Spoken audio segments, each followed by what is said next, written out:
Good evening, world, and welcome to Ed's World, the only show that has more facts than every other show out there. Now featuring 20% more facts. I've got Wyatt Berckenhoff here from his own Discord server, Roundtable Discussion, and his video channel, which is the same thing. He's an aspiring YouTube star. He's doing some solo videos now, but I know that part of his dream was to get a full show going where people discuss the topics. Multiple people discussing a topic together and trying to come to some conclusion. My name is Jay Edgar, and we've got a full palette of topics for us to discuss and find our regular conclusions for tonight on Ed's World. We'll obviously be talking about the biggest news of the week. We've got a budget resolution going through Congress, has been signed, and now we're teasing emergency powers. There's plenty to talk about from there. Amazon has pulled out of New York City. Anybody who's seen my solo video for the week already knows I have some strong opinions on that and tied it into something a little bit closer to home for me.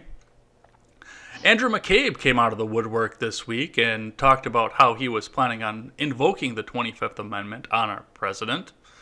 As always, we'll talk about the presidential field and some of the new motion that's going on in there and what we think about that. And there's much more to come on Ed's World. Wyatt, why don't you tell us a bit about yourself? Yeah, as you already mentioned, I'm a high school senior now, so it's kind of so as my channel started, I guess I'll start there. So my channel started as like a school project, and so my project was like making news or political topics and philosophy topics and kind of just generally talking about them. So I started on Facebook as the forum to use or as the media to use, but it didn't really go super well. So I moved over to Discord, as you mentioned, and then throughout that process, I'm like, well, I can make some videos that might drive up some interest that way. But essentially what my YouTube channel is making these topics over issues I see as important. So like the last one I did was mental health. So I think these topics are something there's almost a stigma behind and people don't necessarily want to talk about, but I feel they're important to talk about to get the information out there. So that's essentially how I've kind of got started into the medium and what I'm trying to do. It's good to hear, and we always need more voices out there in the media. We can't always have the big names out there controlling what we hear, and there are enough independent people out there who have a webcam and a microphone like you and I do that can talk about these things. A couple quick announcements here before we roll into the topic. As we teased last week, we had Wyatt here with us now, and next week we will have Jen the Libertarian, a podcaster and YouTuber as well, to join us and talk about whatever topics come up in the next 7 days. And it's always a crapshoot because we never know what's going to be coming up on this. Audio platforms are going well. If you want to take us on the go, feel free to either watch us on YouTube or go and look for us on Google Play, Stitcher, and not SoundCloud. I haven't applied for that one yet. Google Play, Stitcher, and iTunes. We are there every week on Tuesday morning, ready to go. Wyatt, are you ready to go into our topics for the week? Yes, I am. All right. As we teased in the beginning of the show, one of the biggest stories to come out of this week was the budget resolution. Congress signed a budget, or not a budget, because we can't have a budget anymore for whatever reason, but they signed a budget resolution to keep the government open beyond the 3 weeks that the president promised us he'd keep it open. Of course, it didn't have anywhere near what the president wanted for the wall, so now he has moved on into using his emergency powers, which were put forward from a 1976 congressional act to try and go around Congress and get the wall built. Everyone in the world seems to have an opinion on this. Wyatt, what is yours? Yeah, I guess I'll start with Trump himself. Like watching his speeches on this issue itself, you kind of get the general feel that he's not even really that confident in his decision of doing this. And I watched the video on YouTube of this body language expert, so to speak, and you might have known of her as well. But she did a really interesting analysis of just his general like speech pattern and his body language really, and she came away with kind of the same thought process that he didn't really seem very confident in this decision, or he wasn't getting that support himself. So like I myself don't really tend to like what he's doing here because it seems like he's taking the weak road or the weak lane for this budget and for the wall. Because for a lot of people, this wall was the main topic of what people voted for, Hmm. especially down here in Texas where I live.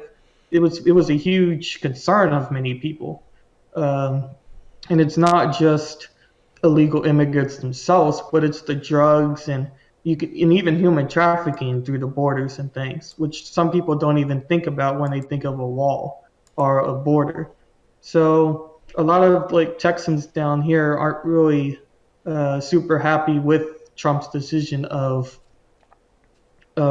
taking this budget resolution because it's simply just not enough money to get what he wants done. Well, that brings an interesting twist. I guess I didn't realize you were in Texas. I don't recommend saying the city, obviously, but how far away from the border are you exactly? Or roundabout, anyway? Uh, about 4 hours probably away from the border, I would say. I mean, I haven't really driven there in a long time. Last time I went was for a mission trip, but I would say about around 4 hours from the border, yeah. Okay, yeah. So that's obviously a different topic for you than it is up here by me, where we're on the Canadian border, which most of us don't have that much of a worry about, except for our former governor, if you can remember from the last presidential race. Hmm. So I'm curious as to see, what's the writing on the wall down there, but in Texas. I mean, what are you hearing? Obviously, you had the Donald down there giving his rally down there, and Beto Hmm. O'Rourke right next to him giving a different rally that wasn't nearly as popular. I can't believe they did that right next to each other. That was insane. Yeah, that was potential for a lot of bad things to happen potentially. Oh, that is great. If I didn't Hmm. known they would have been right next to each other like that and far enough advance, I would have driven down there just to be there and watch all that happen. Because Hmm. that is classic right there. But I mean, what are some of the things that are being talked about down by you since you're so much closer to everything? And that seems to be where everybody wants the wall to be, is right in Texas. That seems to be where everyone's focusing on it, in spite of the Yeah, that fact seems that to we be. share the border in New Mexico, Arizona, California, and I think there's another one, isn't there?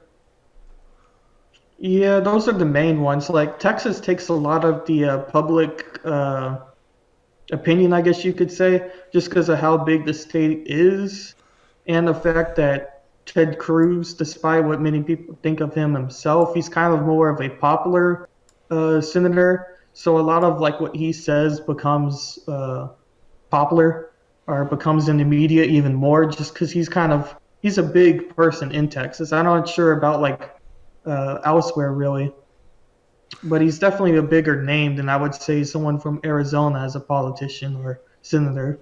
Yeah. But from the general area where I live, a lot of people think that the border is needed.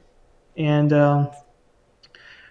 I mean, if you were to do a poll, I'm sure that there would be some that would say the border is not needed.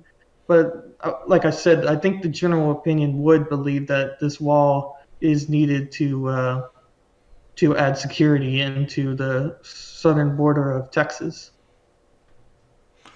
What do you think about the fact that it would be? Because obviously, yes, a lot of people in the country agree that we do need to have some sort of border fortification to control our laws to make sure that people are coming in the right way and whatnot. But what do you think about the emergency power part of it?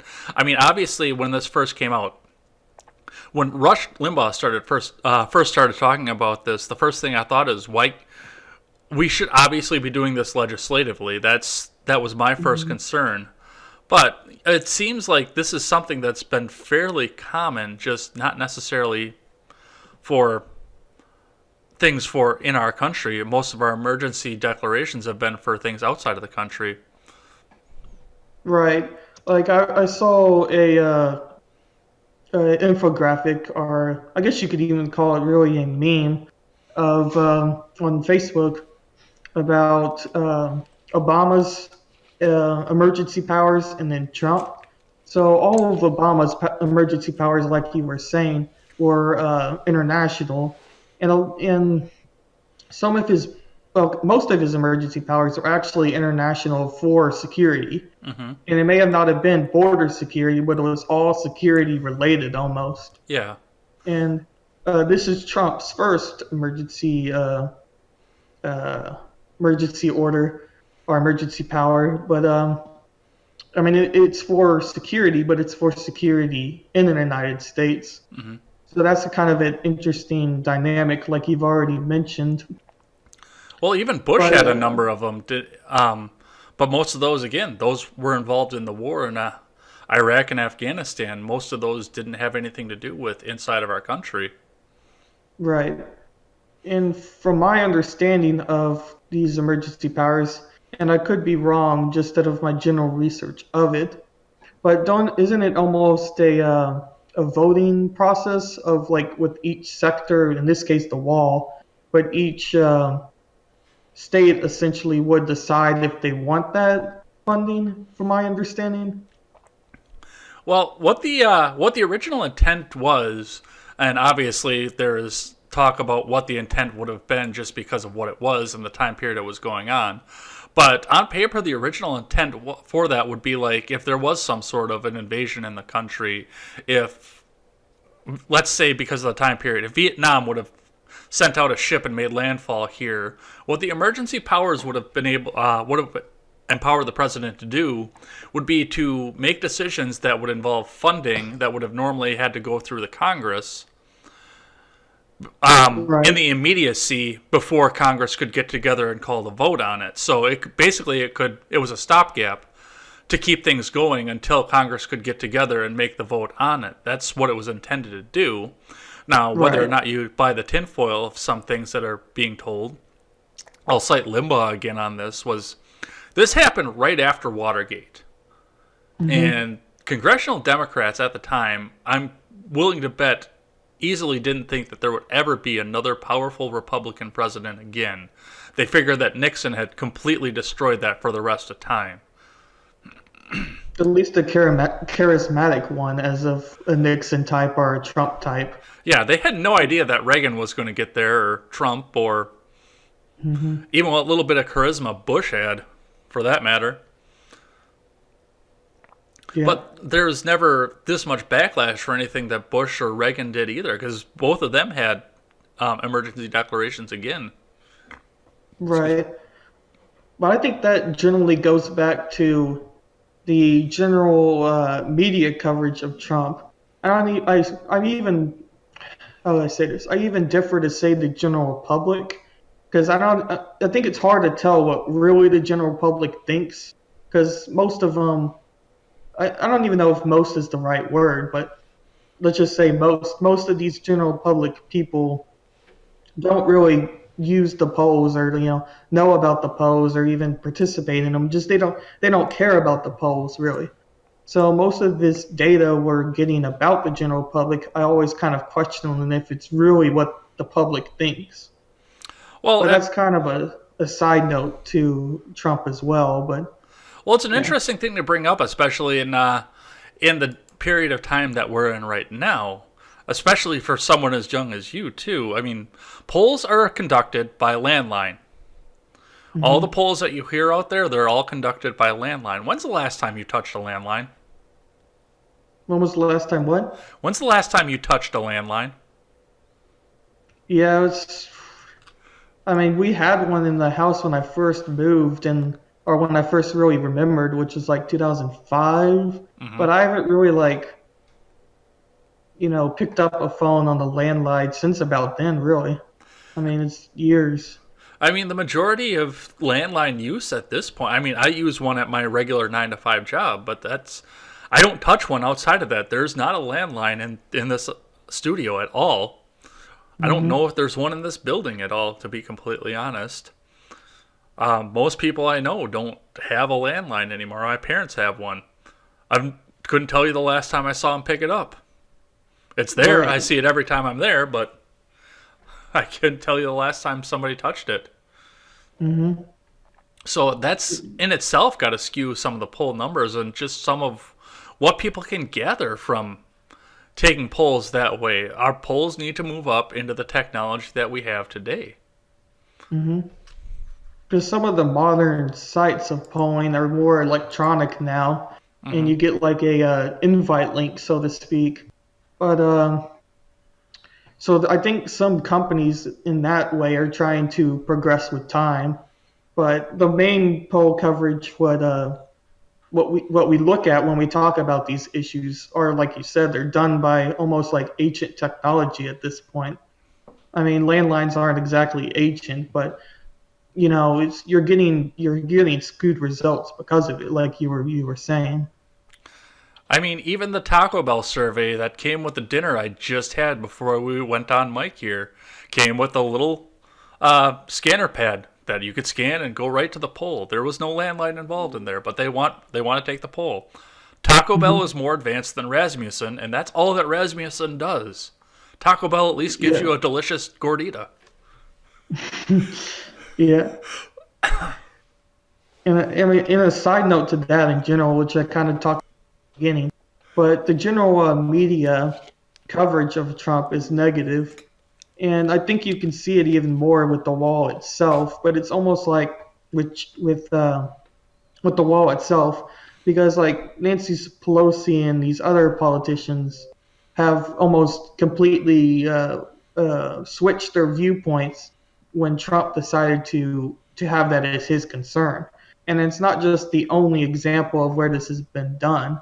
And yes, you can change your opinions over time. I'm all for changing your opinions, but it almost seems a little too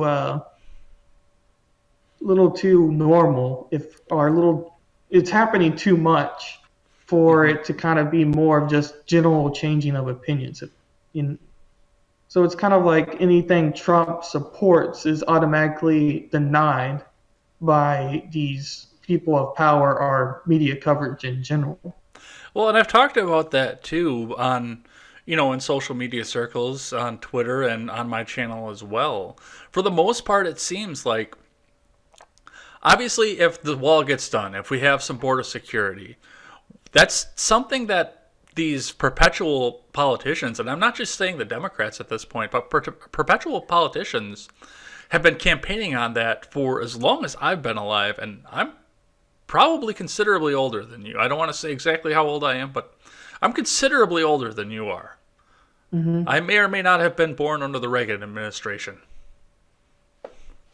Yeah. So, this is something that's been a discussion, but nothing gets done. And there are so many other items like that, too. My former representative, Paul Ryan, had a massive hard on for, not welfare, but entitlement reform. He never got it done, but it was something he campaigned on year after year after year. Medicare for all is a perpetual campaign promise. So for Trump to find a way to go through and get this done, finished, and out would take away a campaign promise that these people have been using for since the beginning of time. Right. I think that does. I think that weighs into some of the decisions that they're making. If you fix a Hmm. problem, what do you campaign on next year? Right. Right. Yeah. I could definitely see your point. See your point there for sure. Did you hear about Paul Ryan's tweet about the emergency powers? I believe it was on. No, I missed that one. I saw it was on somewhere. I should have saved it, but let's see if I can find it while we're talking here. But essentially, it was saying that he didn't really like that Trump was doing this because he felt like he was to giving in to these how do I say it, these unfair demands, so to speak. Well, and I can see that too. I wanted this to get done legislatively. That was one of the biggest topics. That was one of the biggest things that I had on my mind when all of this started was let's make sure this all gets done legislatively. And now we're sitting at a point where this is not done legislatively. This is done by an executive power. And yes, I can see where they could have a problem with the fact that he's getting in because all this takes is one trip through the Ninth Circuit. And I'm sure they've got something already worked up to try and block this. I don't know how a Right. lower court can block a presidential order, but somehow they have found a way. Well, Did yeah, did you lose me I or was looking for this.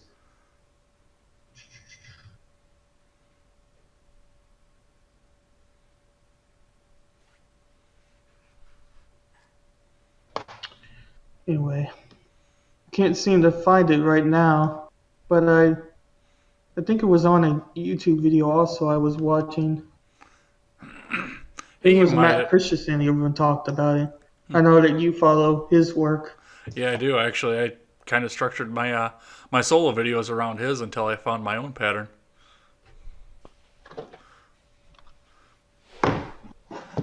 Give me 1 second. The headphones just gave out, so I'm going to get a new one. Okay.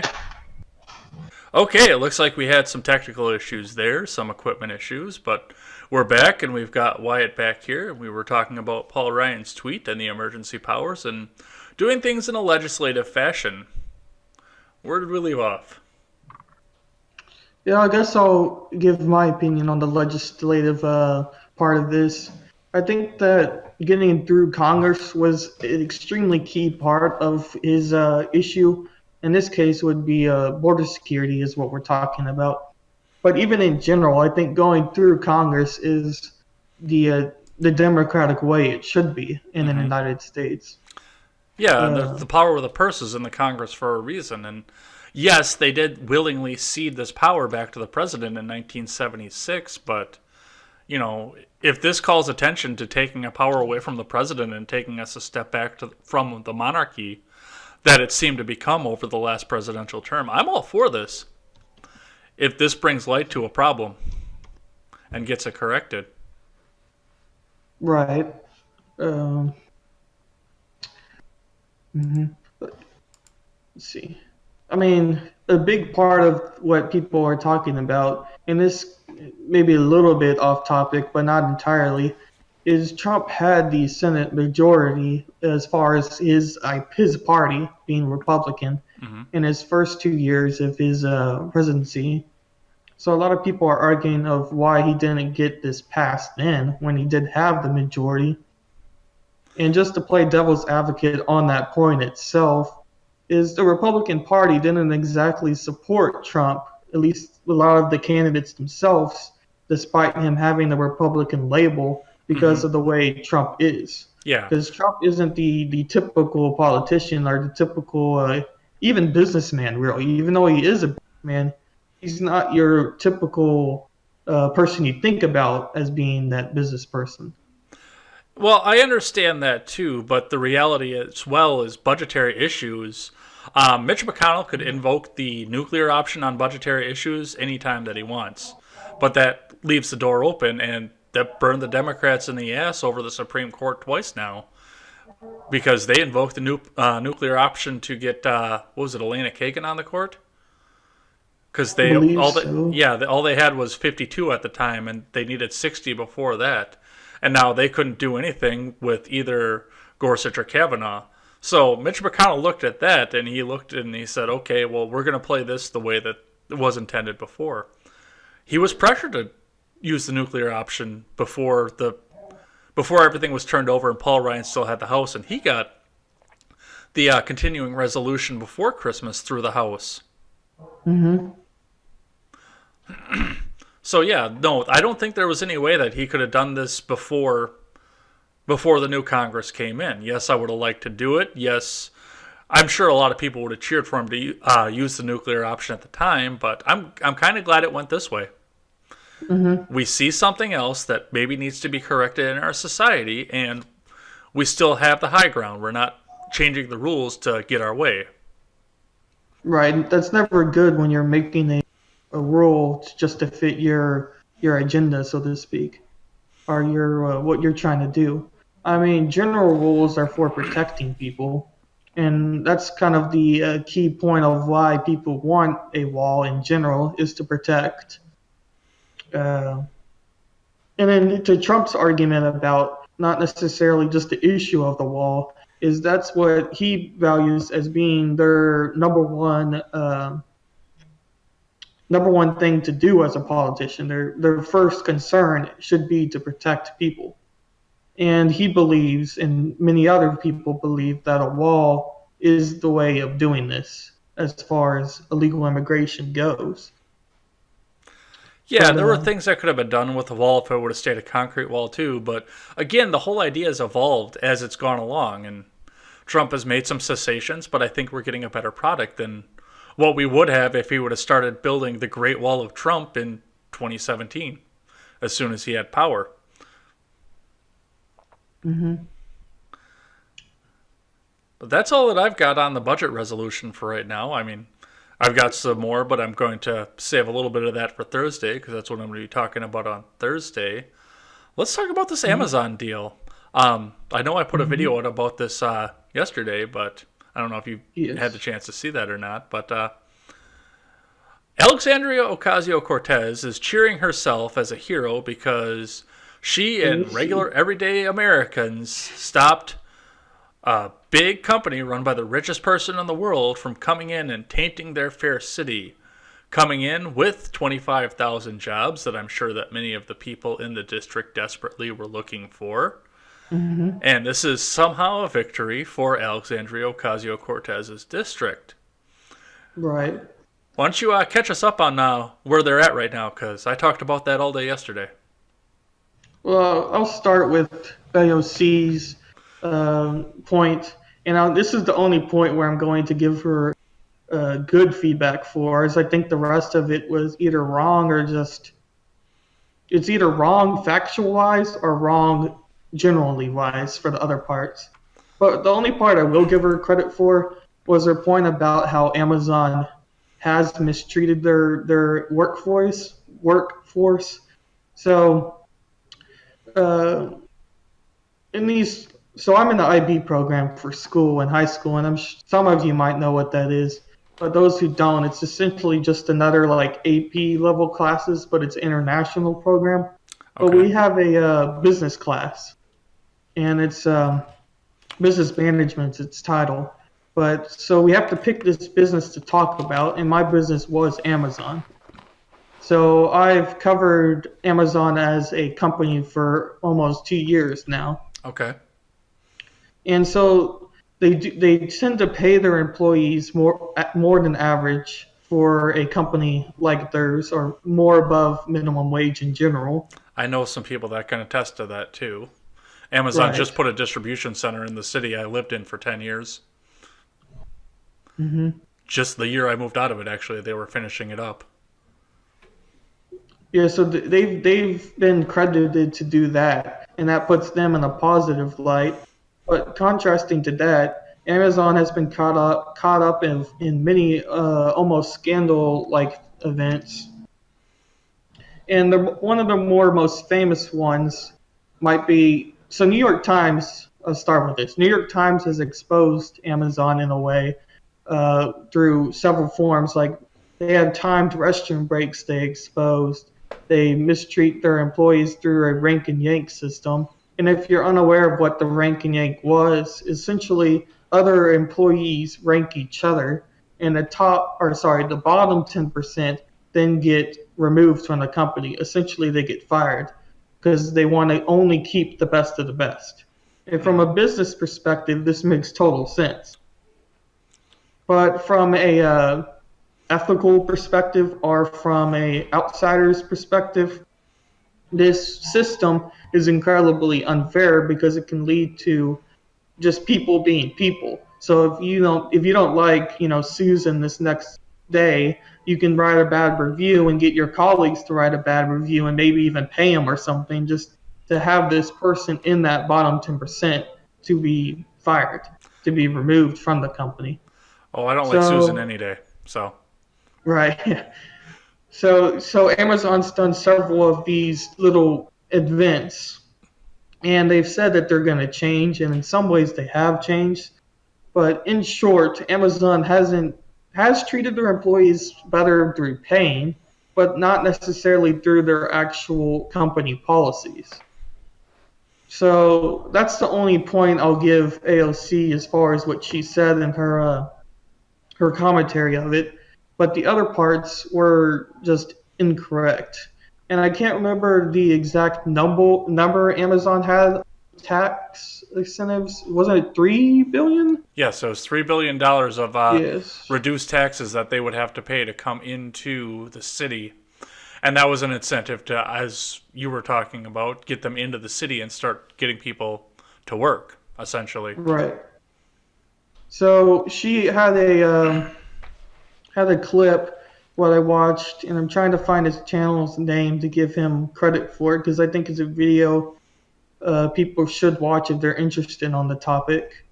But essentially, she was saying that these $3 billion through tax incentives are now $3 billion extra dollars New York now has, and simply this is not true. She doesn't just have these $3 billion extra dollars to spend. Tax incentives are more. If a company moves in that area, they'll get three. They don't have to pay these $3 billion, essentially. But, So that $3 but billion everyone else will be paying those $3 billion through the salaries. right, it's the taxpayers. It's the taxpayers what are paying that Yep. $3 billion, essentially. So her point of what she said through that just doesn't make any sense at all because they don't get any money from them not moving in to the place. And from general workers, their jobs have now been lost because of this.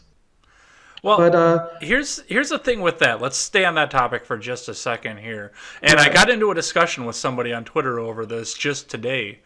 I think I talked about. I think I left a comment about this same thing on Tim Pool's video on the topic as well today. Alexander Tim Pool's Ocasio. Is No, he go the ahead. one you were looking for? Or?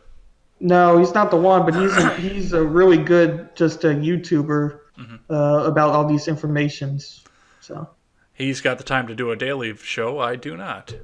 But I do, Right. yeah, I recommend everyone go and watch Tim Pool and subscribe to him because I get a lot of my information from him as well. He's one of the key sources I go to every day to make sure all my news is straight.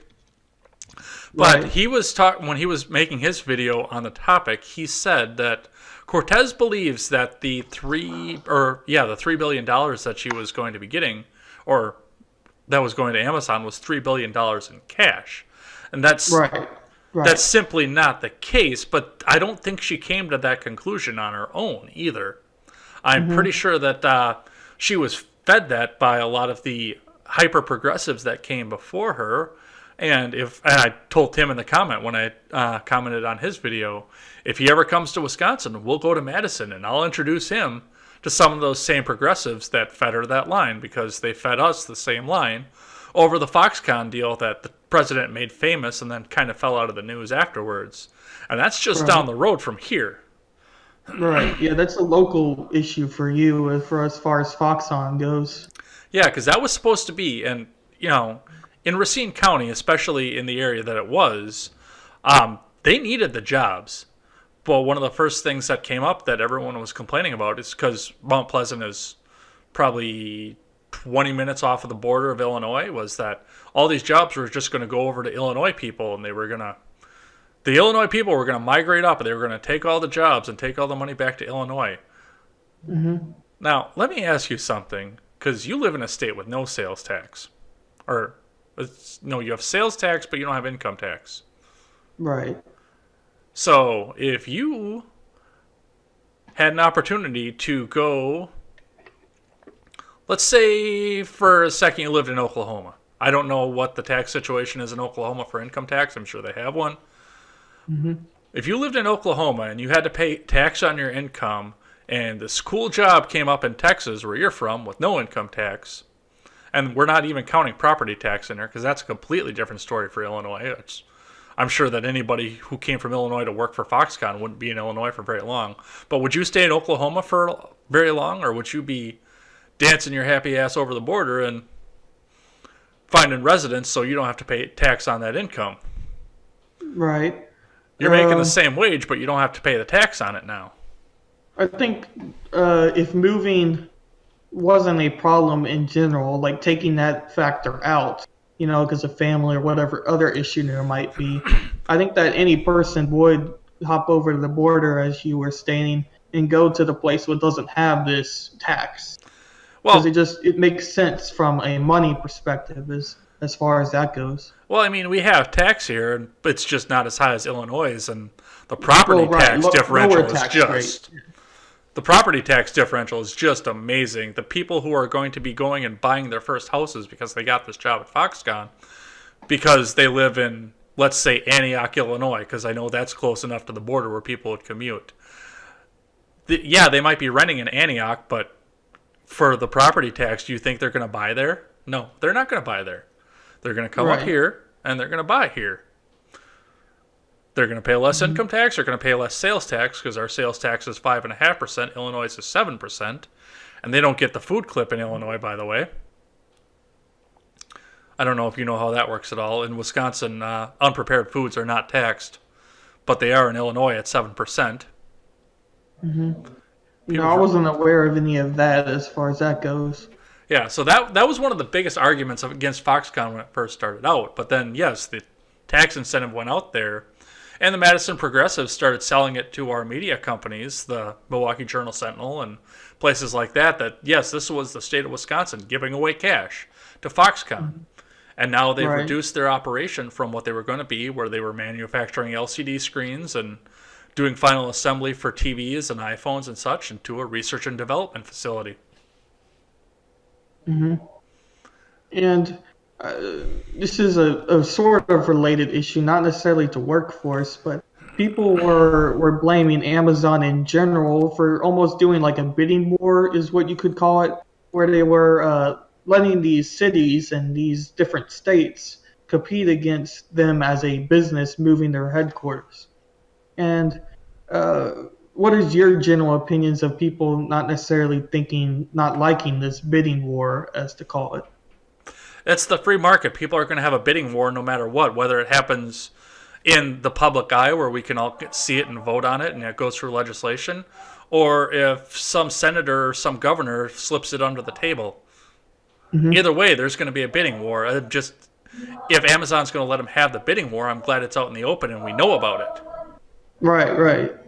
Yeah, I have the same opinion really as you as far as that goes. I think it's only good, and it's only good as far as the public, as you just said, and it's only good as far as the business. Because from a business perspective, it makes total sense to take the best deal. Mm-hmm. And if you do that through, social media, whatever way you want to promote this idea, it's only the better because you're going to get the best deal. So as far as that goes, it makes total sense. So I think I don't see a problem with it, especially it being in public and not necessarily, as you said, just under the table or hidden from the public. Now, I'm going to take that a step further, though. I mean, one of the big key campaign promises and one of the big administration promises that our former Governor Walker had up here was that Wisconsin was open for business and he was going to ease all the regulations that he could to try and make us a more business-friendly state so that more businesses would come from out of state and come and build here. Mm-hmm. I agree to an extent with a state trying to court a big business with another tax break, but on the same token, you should be doing things in your state to make it friendly for all businesses as well, so that once you get that big business in here, then you incentivize the guy that made a bunch of money from that big business to go on and start a small business, cutting grass, start a restaurant. Not everybody who goes to work for Foxconn is going to be passionate about making LCD screens. Some of them are just going to take a job to get by. And then they're going to go on and they're going to use some of that money to fund their passions. And sometimes their passions turn into business. So you want to have that business environment friendly so that they can do that rather than just being slaves to a foreign company. There's two sides to that. Well, yeah. I mean, I do agree with that side of it as well. I mean, there's always a middle ground, what you always are trying to reach for an issue like this. Because as you kind of were mentioning, that if all you get is bigger businesses, you're not really necessarily helping the economy in a lot of ways, more than just the general passion of a small business owner to create something new, either of a restaurant or just a completely different product we never heard of. You're almost killing that spirit if a big company or companies end up moving into the area for sure. Well, and it's not just a completely separate business. It's one hand feeds the other as well. I was reading a New York Times article, and as we know, that's a former newspaper, about some of the people who were discussing, Amazon's entrance into New York City, and there were bodega owners and restaurant owners. There were all sorts of supportive businesses who were in that same neighborhood that were looking forward to the business increase that having 25,000 new jobs right there in that neighborhood was going to do for them. And that's just the Right. businesses that existed already. Think of how many. You've got 25,000 people that are suddenly commuting to your neighborhood every day. They're going to want to go and eat something for lunch. Yeah, obviously.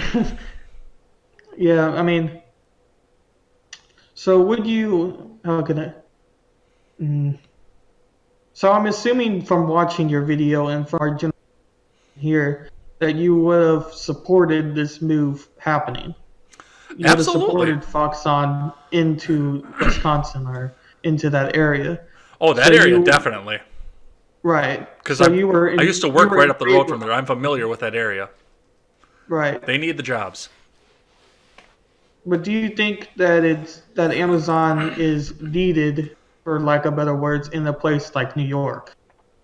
Absolutely. And there's already Amazon there. That's the biggest part of it. There's a fulfillment center in New York City. And because that fulfillment center is there, New York City offers a lot of premium services that you can't get in places like middle of nowhere, Wisconsin, where I live. I have a friend who's never going to see this video, I promise, but she's kind of obsessed with New York City.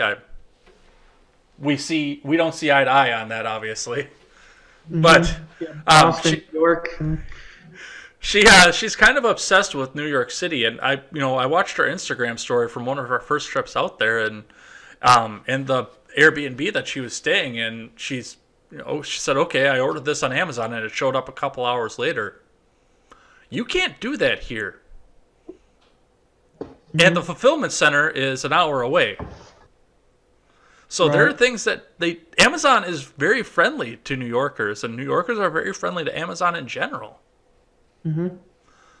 Yeah, I think the move in general would have worked really well. Like I was kind of sad to see that it didn't go through in a lot, especially for the reasons it didn't go through. Because I think the reasons are flawed, really, in a lot of cases. So it's kind of sad to see an opportunity like that go, and especially an opportunity what was local to where you are in a smaller place, what almost not necessarily maybe needed it, but it definitely would have jump started the economy in the area and would have helped out in a astronomical way as far as that goes. You want to know what's really ironic about the fact that we're talking about Amazon and Foxconn in the same breath? What's Amazon that? did jumpstart that economy down there. Yeah, Yeah, yeah. like I said, they just put a fulfillment center in right before the Foxconn thing went in, and that did huge things for Kenosha County. Right. I go through western Kenosha right now because I used to live down there. I still have family down there. I don't even recognize the western part of that city anymore. There's so many new businesses that cropped up there because Amazon came in. And West Racine is just the same, right along the interstate there. Yep.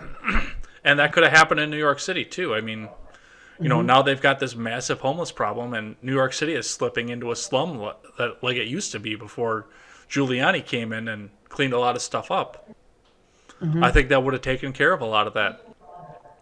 What gets me, I've been watching Unbreakable Kimmy Schmidt on Netflix. Obviously, that's set in New York City in kind of a poorer neighborhood. I don't know if you're familiar with the show or not. No, I'm not familiar with the show. I'm a big fan of Tina Fey comedies, but I don't even know if you're old enough to know who Tina Fey is, to be honest. um, it happens. The show takes place in a relatively really poor neighborhood in New York City, and one of the characters, a landlady in the area in the poor neighborhood, was worried in one of the episodes about the gentrification of the neighborhood, that people were going to come in and improve it, and she wasn't going to be able to afford to keep a building there anymore and keep bilking rent out of tenants anymore. And I Right. think from the New York Times article that I read, that was a concern from some of the people that did try and chase Amazon out of the area, was the fact Hmm. that it was going to gentrify some of these neighborhoods, make them upscale, kick some of the people out of there from some of the poorer neighborhoods, because people with more money were going to try and get the same prime real estate. What do you think of that? Right, and that actually is a good segue because I just found the YouTuber who I watched for it, and his channel is Actual Justice Warrior. I'm not sure if you're aware of him, I'm but not, but we'll link it in the description afterwards. Make sure you send me a message with that. for sure, he's more of a liberal person as far as his views go, and I find it interesting to listen to him because he gives a good middle ground to a lot of issues, and that's what he kind of strives for. Hmm. But he kind of was hinting on that last point you were covering, was he was talking about, because he lives in that general area, or at least lives by that general area, Hmm. and he was a little worried about essentially the big company making the smaller businesses go out of business, and then making, like you said, the area around it uh, Make the rent worse higher. than it is, and make more problems just because of the move. So he was kind of talking about that because, and I don't remember the exact quotes from the video himself or any numbers what he referenced, but essentially he was that area where Amazon was to was in extremely high demand because of what's around it. So it's New York, so New York is a highly populated area in general, Hmm. but that part where they were moving into was already rising in prices due to other businesses what were semi bigger moving into it. So essentially, the houses were already going up in numbers, and by Amazon moving in, he was afraid of what the potential rent could be in that area, and essentially drive out the economy what's there and create a new one. And he said that this new economy, what could be generated, might be better than what it is now, but he was saying that there's a slightly risk to that as well, on if that by Amazon moving in, it promotes a certain economy, but not another one, if that makes sense. So he kind of talked about that in his last video. Doesn't this sound a little bit like Race to the Bottom to you? Because that's what it's starting to sound like to me. Hmm. Ah, well, I talked about this for 2 days now. Let's talk Yeah. about Andy McCabe and the fun stuff that he started talking about, both on Twitter and on 60 Minutes last night, from what I understand. I don't have any sort of televised service in here, so I didn't get to see it personally, but I know he was on 60 Minutes talking about what he was talking about before, all when he first surfaced back up. Andrew McCabe came out last week and said that while President Trump was starting out his term, while Comey was still in office and Rosenstein was still a very active member of this, there was a plan to have either McCabe himself or Rosenstein go into the Oval Office wearing a wire and try to take some time and take some footage to invoke the 25th Amendment and get Donald Trump removed from office. Many people on social media are calling this a coup, and many people who are opponents on social media to Trump are calling this the end result of something that we should have done right after the inauguration in 2017. What do you know Right. about this so far? So from a general Google search, what I did yesterday and today before we started recording, most of the general headlines are saying that they don't think this is really a true story. So for instance, just a general Google search of his name, the Washington Examiner headline is Andrew McCabe identifies as a victim, and here's why I don't believe him. So that was the second article what you could click on. So just in general, I don't think that his opinion from a general public point of view is really coming across as factual. But taking that to a side, I guess you could say the people that don't like Trump could agree with what he was saying because they think that he's doing something wrong already. So by him wearing this wire, he can expose whatever this wrong thing might be because they know he's doing that. They know he's being wrong or doing something wrong. So from their perspective, I can see how they would think that this story is true, but I don't really think that there's any facts would outright say that this really was discussed or this was potentially going to happen, if that makes any sense. Well, yeah, I mean, anybody can come out and say anything, and especially if it's against Trump, the media is going to jump right on that and say, "Hey, let's let's make this story happen because this is going to be a big thing." I think that there's part of that is what happened with the Andrew McCabe story. To be completely honest, Mm-hmm. it was the next big thing that this is going to be it. This is what we're going to get Trump on, and I don't know. If you get that excited that often, how do you live with yourself every time the narrative falls through? I Well, mean, right. I mean, I'd be on Ambien and Prozac and every other antidepressant by this point if I was on the left. Because right. it's going to happen this time, and then it never happens. I mean, and this is an example what might make more sense to once I explain it, but you might get what I'm saying right away, really. But this agenda of Trump being bad is you can see it through just recent stories. Like you can go to Covington kids with the MAGA hats and saying that since these people are wearing that and they believe that Trump is good because they have his hat, Hmm. that they're bad. When really, and these media outlets rush to push that narrative, when in reality that was far from the truth. And especially once all the facts came in about who this Native American was, and that his lies were lies, or especially when every single evidence came through, this story just fell apart. And then you can see that with the actor from Empire, Jesse something. I can't remember his last name right now. Smollett. Yeah, Smollett, that's it. But he's, in the middle of Chicago with this polar vortex happening, saying that these people punched him and beat him up. But his subway didn't get stolen. We have to add that point, as Matt Christensen talked about, which I thought was pretty funny as far as that goes. But I mean, their agenda to push that these MAGA hats Trump. I think what they're doing is they're saying that these MAGA hat people are Trump, if that makes any sense. And Trump is bad because his people are bad. When really none of these two are really linked together, if that Hmm. makes sense. So I just think that they're so hungry to push this narrative, and in this case, their narrative was taking down Trump, and they've tried this narrative several times already, but it's still popular enough that people like it, or Yeah, some people like it. yeah. The 25th Amendment was discussed on all major media, social media, and alternative media outlets on the left. From, like I said, the moment that the inauguration happened, they were talking about the 25th. The moment that Hmm. chick got up from the ground and stopped screaming, they were talking about the 25th Amendment. You know which one Hmm. I'm talking about. Yep. Yellow Yep. Jacket? Hmm. Hmm.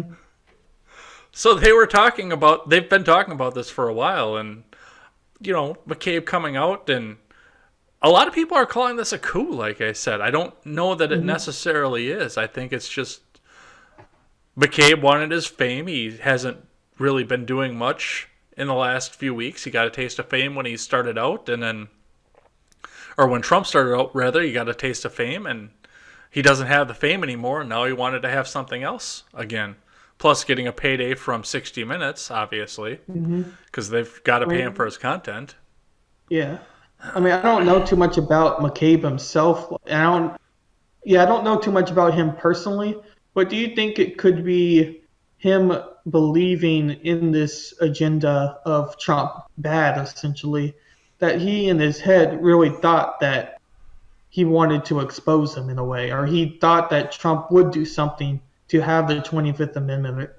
Just that general concept. Did you think that in his mind he really thought about this? Oh, absolutely. In Andrew McCabe's mind, yeah, he was going to go to every cabinet member because that's what the 25th Amendment involves. For forcible removal of the president, they have to have the agreement of the cabinet members that the president is not in a mental state to carry out his duties. That was put in place because Woodrow Wilson, I believe, was incapacitated due to I think it was a heart surgery, as the reason that this was all put into place to begin with. Because for the moment, he could not execute his presidential duties. Right. And even in fiction, we saw that. The other thing that because I usually keep two shows going on Netflix, and the other one happens to be Designated Survivor.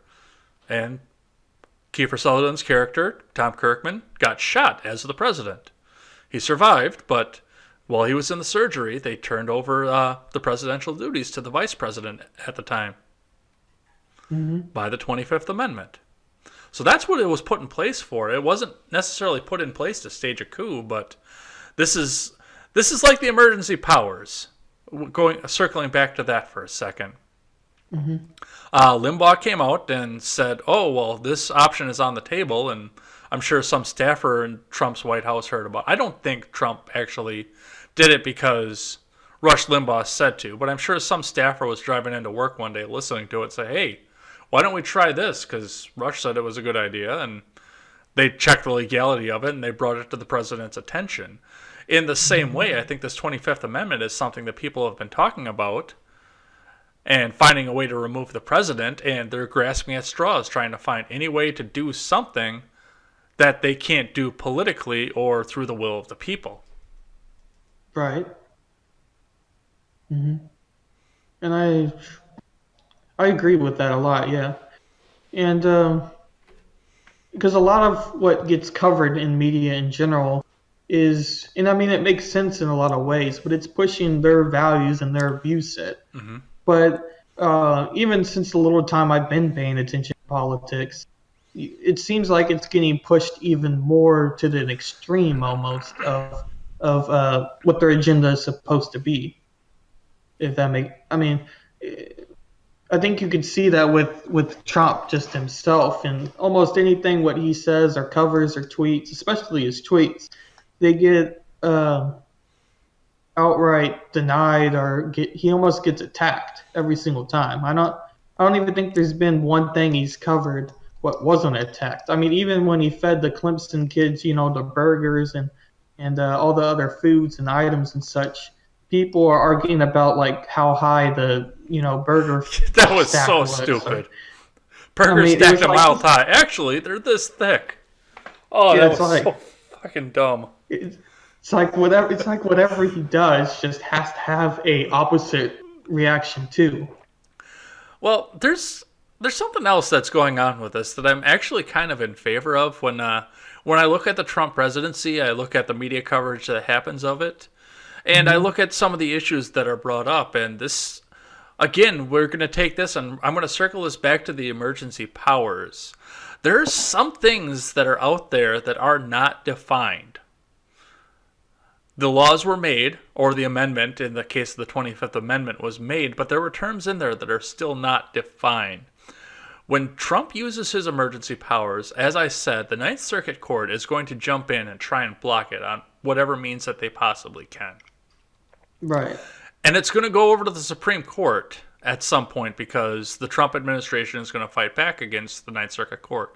Now, mind you, executive actions are supposed to go straight to the Supreme Court. They're not supposed to go through any of the lower courts first, but apparently they have found a way to make them go through the lower courts. But they will all eventually end up at the Supreme Court. What that means is we will get a definitive definition excuse me, on what some of this means that's still ambiguous in the way that the laws work. Right. And in all honesty, I think the 25th Amendment is going to be the same way. If they try to invoke the 25th Amendment, obviously the administration is going to push back on it. They're going to try and fight it in some way. Trump is a winner. He wants to come out on top no matter what. So this is going to go to a lower court for whatever reason. I still can't figure out why it's going to go to a lower court, but it's going to land on the Supreme Court. We will get a definition as to what the 25th Amendment means from the Supreme Court, the same way that we got it from their holy text, Roe versus Wade. Yeah. We'll get a definition out of this, and I think that the Trump presidency, for all of its chaos, for all of the shows like this that it was able to spawn, for all of the talking about that we get to do it, the Trump presidency is going to get a lot of things defined that were sitting, hanging out ambiguous in the ether.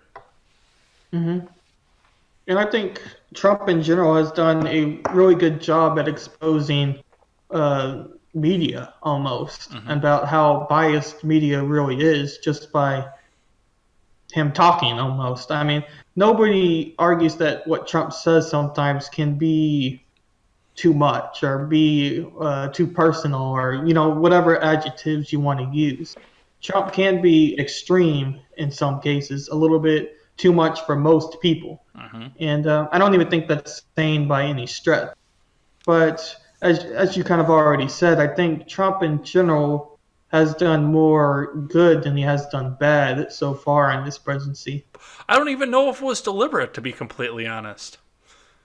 Well, at least on the points that I just brought up. I mean, obviously the tax cuts that he pushed forever wound up being a good thing. The end of the individual mandate was a good thing, but all of this other unintentional stuff, the stuff I don't believe he's trying to do, is also turning out to be a very good thing. Having a country that's this opposed to the president, or at least as much as the media is exposing it to be, is forcing the way that we look at our government, both local and federal, and we're finding laws and instances that we would have never seen before. Had you ever heard of the 25th Amendment while Barack Obama was in office? I mean, I knew of the 25th Amendment from history class, but I don't think I ever actually, I think I vividly remember hearing about the 25th Amendment during his presidency, but it was never really super popular either. It was more just, let's just say I knew about the amendment, but I don't think anyone was like, Obama needs to be impeached or needs this 25th Amendment for him himself. Well, I think they want to use the 25th Amendment because if they impeach him, they're going to get shellacked the next time through. I mean, that's what happened during the Clinton presidency. Right. Because the 25th Amendment is different than impeachment, but it's, it's the same general thing of wanting to remove the president. Yes. Essentially. Oh, that reminds me, so this is a little off topic, but not particularly, but it's so these people that don't like Trump want to impeach him or remove him due to this 25th Amendment. So are they wanting Pence instead? Because a lot of what these people value, I think Pence is more opposite than Trump. Because Pence is very much a conservative person. Yes, but Pence is also a lifelong politician, or at least a long-term politician. I don't know that it's necessarily Donald Trump or the policies of Donald Trump that they want to get rid of, because he's, as you said, with the border wall, he's advocated for a lot of the things that they've advocated for in the past. What I look at when I see all of this opposition to Donald Trump is the fact that a political outsider, I have said this numerous times, a political outsider came in from out of nowhere and won the highest office in the land against 16 career politicians. And that is a threat to the career politicians in there. That gives all of us traction, especially in an era where we have crowdfunding, to come in and try and primary some of these people that we only half agree with and get a different agenda. And could you imagine if we had a 17-man race for a Senate seat? The debates that would come out of that? A 17-man primary for a Senate seat. That would be crazy. But I think it could happen. I do think that senators should have more competition and within getting their seat, because a lot of cases it's incumbents what just have to get a general vote. And this is an anecdotal experience, but as far as I was in scouting, so you have this voting process to become, a senior patrol leader or to win your election, so to speak, and that's the top position as far as the boy level goes. Mm-hmm. But so when I ran, it was a general vote Mm-hmm. because nobody else ran against me Mm-hmm. for the position. But it's just, and then now as an assistant scoutmaster looking over these votes, whenever there's a general vote, the vast majority is yes, because either people don't know what's going to happen if they put no, or they just, it's like, well, yes, because they don't know what's going to happen. I think that's a lot to do with it. So with these senators who are running against themselves, essentially one person race, I don't see that as being necessarily good for the country.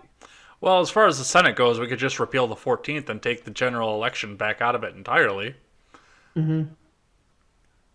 I mean, it is Because, possible. I mean, when the Constitution was framed, the senators were supposed to be picked by the state legislation, not the people of Hmm. the state. Right. But you could take that exact same speech that you just said and apply it to the representatives, and you've got the same thing. Hmm. You've got the exact same thing, to be completely honest, and that's something that I think we should explore. And once again, a 17-man representative seat. I mean, it's a smaller district, obviously, but 17 men debating ideas for a representative seat. The best ideas are going to float to the top, and the worst ones are going to fall to the bottom. That's just the way that it is. Right. And I I'm mean, okay with that. competition is good. I favor competition a lot. So, like in Texas, the last Senate race was Ted Cruz and Beto, and he almost won. And a lot of like Texans in this area, because it's a lot of conservatives live in the area I live in, really. But they were slightly worried about this. And my approach of it was I actually liked that it was closer than not far fetched because I didn't want Beto to win because he didn't have my values. But I liked that it was close because it did show that this competition can be helpful to almost wake people up as far as the general public goes. Absolutely. And speaking of close races, I think we got to move on to our last topic here and round this out quick. The presidential field is shaking again. There's some new Yes. action going on in there. Sorry, I'm losing my words here. I've been talking for almost an hour here. Um, Obviously, we're having more and more people say that they're going to run in. Nobody new has thrown their hat into the ring at this point, but there's some talk about some people that maybe progressives want to see in the office or people that are talking about it. There's talk that Bernie has made a video that he's going to run again. Please do. Oh, Bernie. But as of right now, there are also really no centrist candidates that are in any of the race. For the most part, this entire field is who can go the furthest left and who can hate Trump the most. Right. What do you think about, first off, let's say, what do you think about who we have on the ticket so far for the Democrat Party? Right. So Before we move all into the the wild people. cards here, I apologize. No, no, you're good. All the people who have run so far you, are not extremists, but they're definitely on the far left side of their values and view sets. And I guess we could just so you have Elizabeth Warren and then you have Kamala Harris and then you have uh man, what's her name? But essentially she's like the wannabe Hillary Clinton. That would be Can't Elizabeth Warren. Elizabeth. I don't think it was Elizabeth Warren. It was another one. She's not very well known. I don't think she'll get very far. Amy She was. Klobuchar, I think it was Klobuchar. over from right It next door to sounds. me in good old Minnesota. It sounds very similar. But like, so all the candidates you have now are more on the far side of things, and so I guess I'll just use an example. So you had Elizabeth Warren, who was doing the whole Native American situation, and that kind of exploded into fake news for loss of better words. Oh, I can't believe she's But still going after that. right, so and I think and I don't think I'm the only one with either. But I think she did that to try to boost up her candidacy through her Name race recognition? reasons Oh, racial? or racial reasons, because she's white. I mean, that's really obvious. She's pasty white, really. But I think she was doing that to try to candor to the people who want someone of color, so to speak. And even though she is white, I think she thought of if she was a Native American, essentially, that would put her above being white. Because in her mind, her being white is wrong as far as that goes. Oh, left wing racism. Right. It's not Essentially, I think supposed that to was exist. her motive of that. And then you had the news with Kamala Harris, where the interviewee asked her essentially about her husband because her husband is white, and essentially her answer was, "Well, I love him. That's all that matters." Essentially, which I thought was an interesting answer from someone who is almost running up the same similar agenda, because she is black herself, and she's running like, "Hey, I'm black. I know you better. I know these racial communities, so to speak, better than a white person does because I am black. So you should vote for me." So essentially, she's kind of running under that same sort of campaign. At least that's as far as what I've known from what she said. You know. But, no, go ahead. No, you're going right on the money too, and I mean, we've got Kamala Harris who runs her intersectionality. We've got Warren who's trying to run her intersectionality. We've got Dollar Store Obama over there in New Jersey that's trying to get in, which Hmm. that's going to wind up in a disaster. But I kind of want to watch it. I want to have to invest in popcorn for the next 2 years. You were in the Boy Scouts. Find me some popcorn. Yeah, it's overpriced popcorn. It's going to be an overpriced presidential race. It just Hmm. fits. Did you hear that Curry Booker is running? That's who I was talking about when I said Dollar Store Obama. Well, right, yeah, I figured that was, but I was like, yeah, I mean, you're gonna have to run some sort of magical campaign for you. I mean, I don't think he really has much of a chance, but maybe, I don't know. You never know with these things. But But now so, there's some new names that are coming into this that I think are kind of mhm, interesting. Obviously, as we teased in the beginning of this segment, Bernie Sanders is planning on running for president again. mhm. I mean, He's going to be 80 by the time he takes the oath of office, or damn close anyway. yeah, you'll have to worry about who his vice president is at that.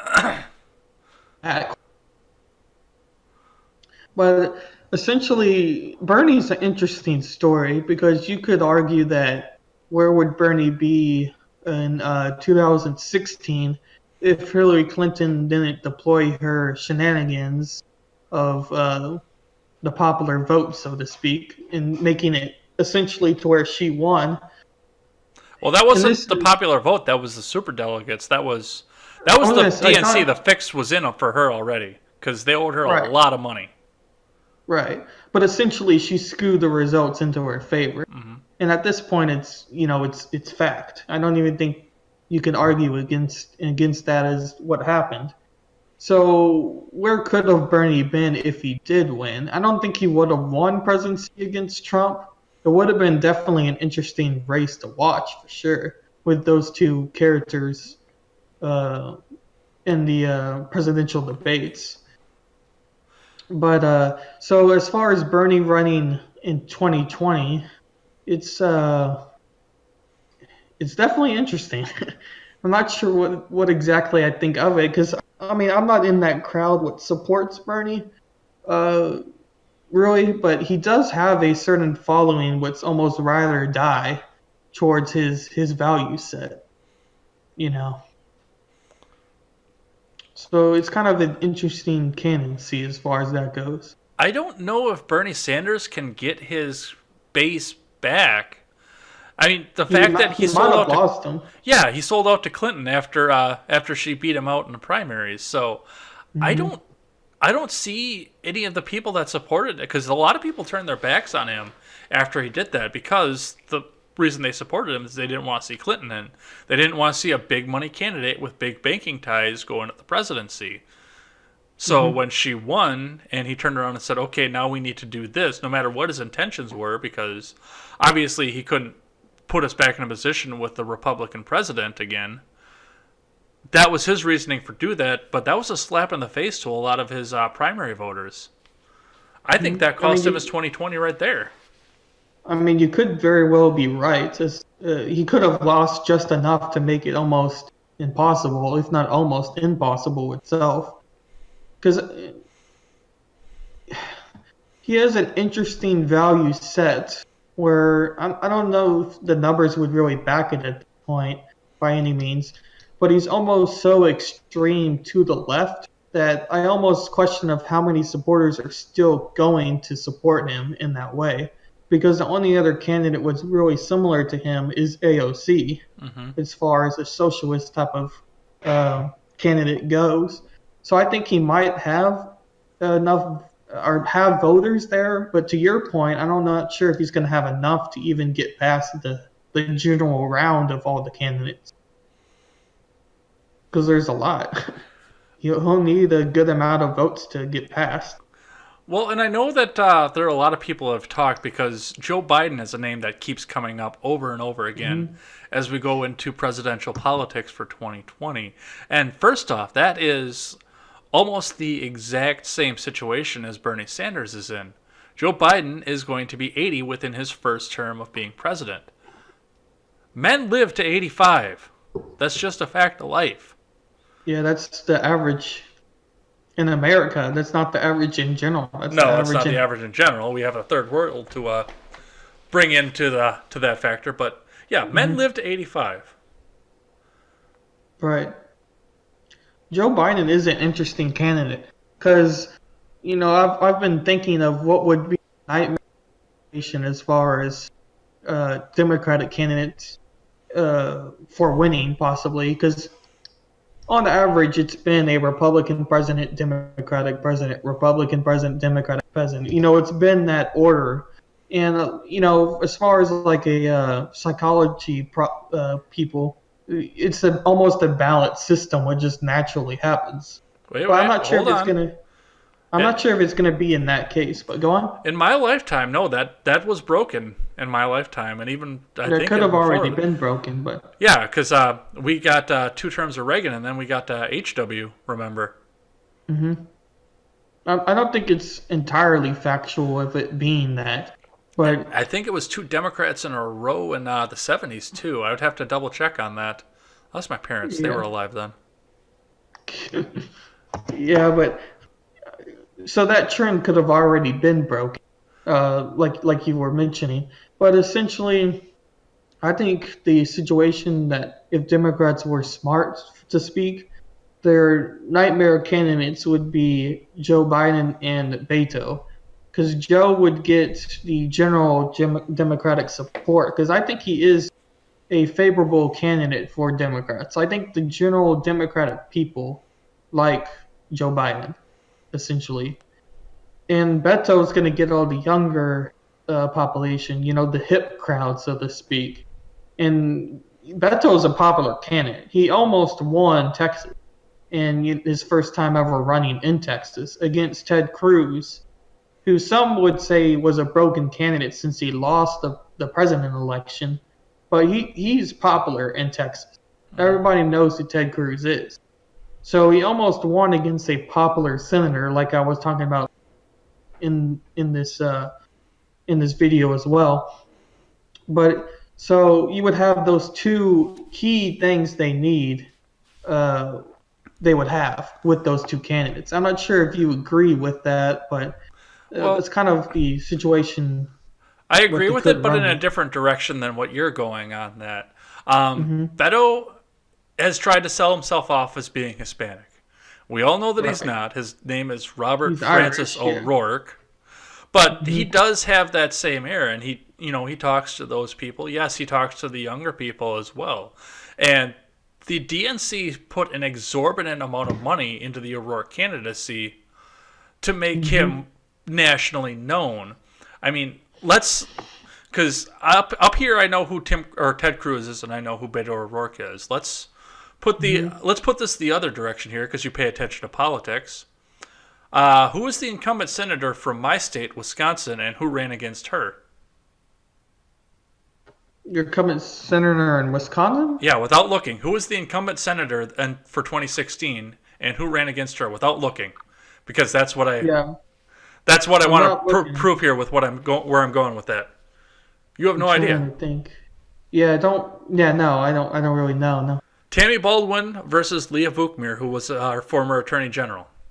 Hmm. See, in Texas, you don't know that about my state, but because of the money that was, well, partially because Ted Cruz was a presidential candidate, but also because of the money that was being pumped in from the DNC into Hmm. the O'Rourke campaign, we all know who Beto O'Rourke is. They made sure that he had the name recognition.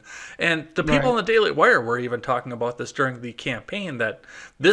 this wasn't necessarily trying to get Beto onto the Senate. This was trying to get Beto the name recognition so he could run for president or vice president Right. and whatever. So you've got Hmm. that. You've got the name recognition, and with the fact that Biden is going to be 80, having the vice president is actually going to be something important to Hmm. people going into the election. Now, on the other hand, you've got Joe Biden, who, unlike Kamala Harris, who is trying to pander to the left, to Elizabeth Warren, who's trying to pander to the left, Cory Booker, who's just an asshole, and Hmm. everybody else that's going into this race, Joe Biden is friendly to the union. Right.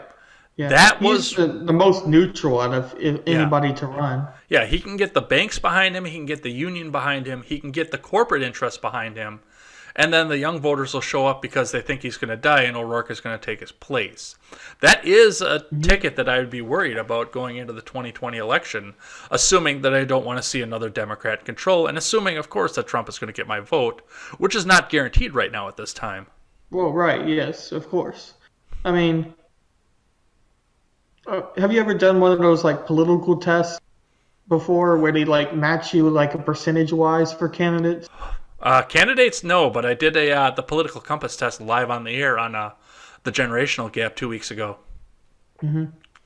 Yeah, I could send you the link of the one I did, but the highest Democrat I matched with was Joe Biden, and I think it was like 22% or something of what I matched with his values of what that site had or whatever. I'm not sure exactly how it worked, but essentially I had like 22% of matched opinion with Joe Biden. Well, So I think that proves a lot that he is the most middle out of, especially out of anybody who's running on the list. But you can even argue it as any Democrat who's there almost. here's the thing about Biden, and this is where I think the Democrats lost 2016, and this is going to be completely what I saw going forward. The country, Hmm. or at least the Democrat Party, is going left, left, left, completely left as far as it can go, into Hmm. socialism, which works against labor. While the socialists are in favor of labor unions, the workers are not in favor of giving away their tax dollars and their entire paychecks over to pay for socialist programs. So the candidates are pandering to the unions that are taking the dues from the union workers, but they're turning their backs on the union workers themselves based on their Hmm. taxation policy. And the Democrat Party was going left and left into that. After Hillary Clinton defeated, Bernie Sanders, I almost said Joe Biden right there. After Hillary defeated Bernie in the general election, she moved to try and match Bernie and try to be as left as him. And that alienated, I think, a lot of the union workers out there across middle America. I mean, I know Hmm. some of the union workers weren't thrilled about Trump, but I know others of them looked at his economic policy and said, okay, this is going to improve our jobs and this is going to help get more people into our unions, into our folds, into our boys club.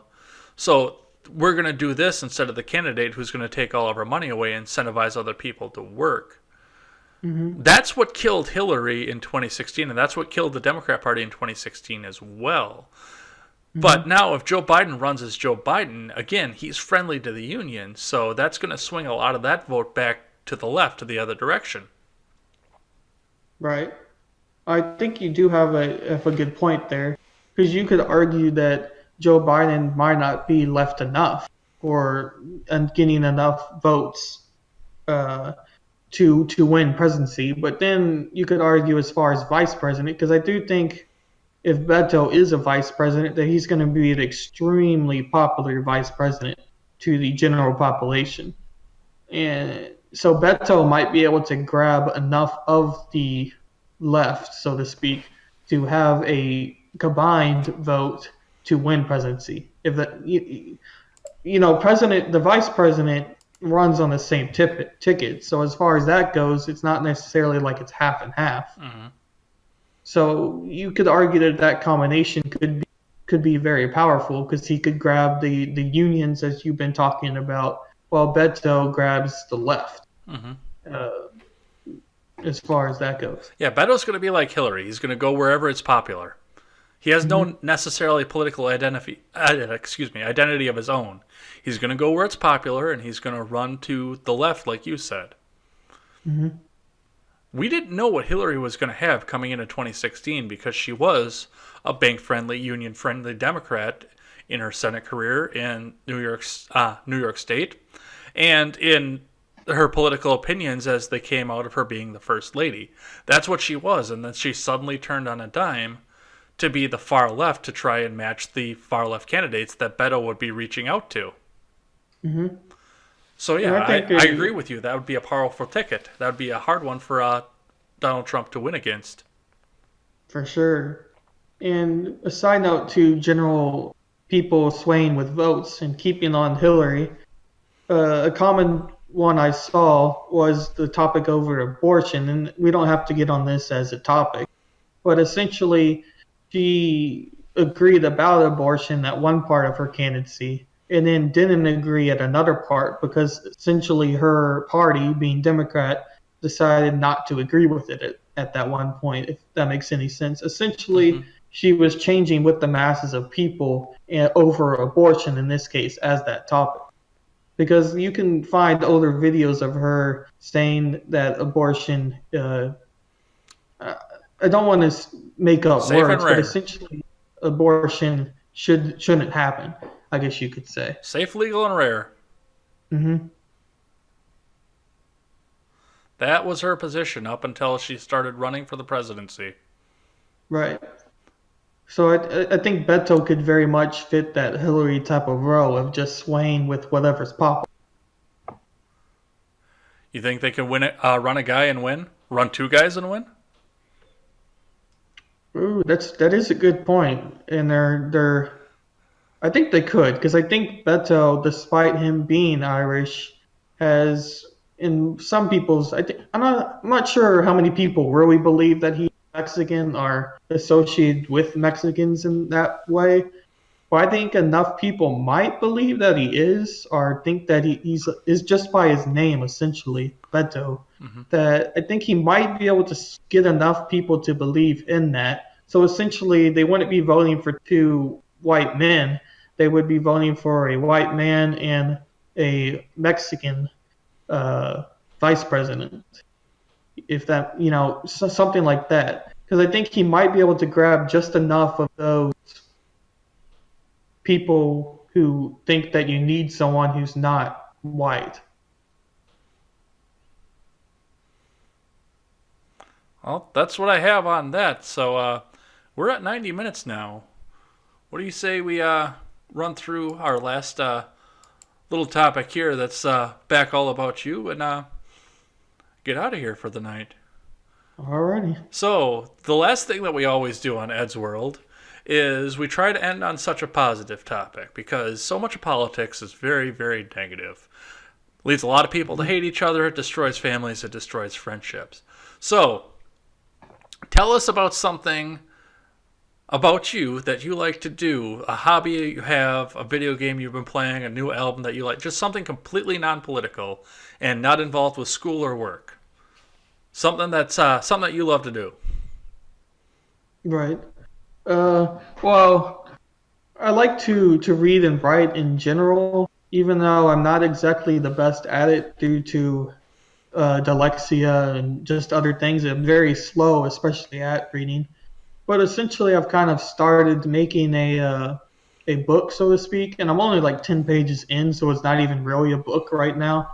But essentially, I want to make this like medieval story, kind of inspired by like Game of Thrones, but not necessarily going down that route, but more like a medieval fantasy book. And so I've just been kind of writing on that in my spare time and just, making a plot and making a storyline that, is interesting and is intertwined like Game of Thrones was. Because, I don't just want a book which kind of generally, almost boring to read. I want it to kind of have that twisting plot like Game of Thrones was able to accomplish and George R. R. Martin and what he was able to do. So essentially, I've been kind of working on that as a hobby, what's not associated with school or with politics, especially, just as a break, essentially. That's amazing. I hope that my listeners will look for that when it comes out. I hope we'll get some announcement about that, and we'll see if that goes somewhere. But I think it's time for us to get out of here. So, thanks everybody for watching this show. Thanks for taking the time to listen to us. Reminder again that we will be having Jen the Libertarian on next week's show to talk about whatever pops out in the next 7 days in the news. I'm sure she'll have a lot of interesting things to say if you ever listen to her channel. She always has a lot of interesting things to say to herself, so we'll see what we can pull out of her while we have the conversation going. Remember always that if you're watching this on YouTube, and sometimes our podcasts can get a little bit long for you to just sit at your computer and watch, you can always find us on the audio platforms.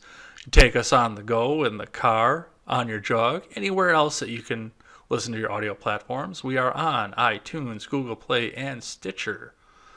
If you are listening to us on the audio platform, please feel free to take some time and go over to my YouTube channel, J. Edgar, with the spiral globe that you would see on the channel front. I put out 2 solo videos a week in addition to putting this podcast out there. So go over there, check that out. Wyatt, of course, has the roundtable discussion, which will be linked in the description below. So you can go over there and find him there. You can find me on Twitter. That is at EdsBlog Twitter. Wyatt, where can they all find you? Well, I do have a Twitter, which is Roundtable Decision, I believe. But I don't really go on Twitter very much. So if you want to, contact me, the best way would probably be to look on one of my videos, because I do have an email if you want to contact them that way. Or comment in one of the videos, and that can get you to Discord if you have Discord. But essentially, I'm on Discord the most as far as if you want to talk or be a part of the project I have going on.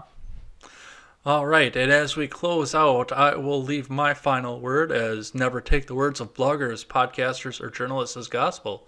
Find all the facts and draw your own conclusions. Wyatt, you have last word. I think that what we went over was very good as far as that goes. I do think that, just as a last comment over Joe Biden and Beto, but I think that those 2 candidates would be a strong candidacy. And as far as just general roundtable decision, just to end with that. So my next videos will be on propaganda and Russian, as I mentioned at the start. So if you're interested in any one of those topics, you could just hang around on my YouTube channel, and eventually they're going to get posted. I've hoped to have them out sometime this week, but we'll see how that goes. Take care, everyone. Yep.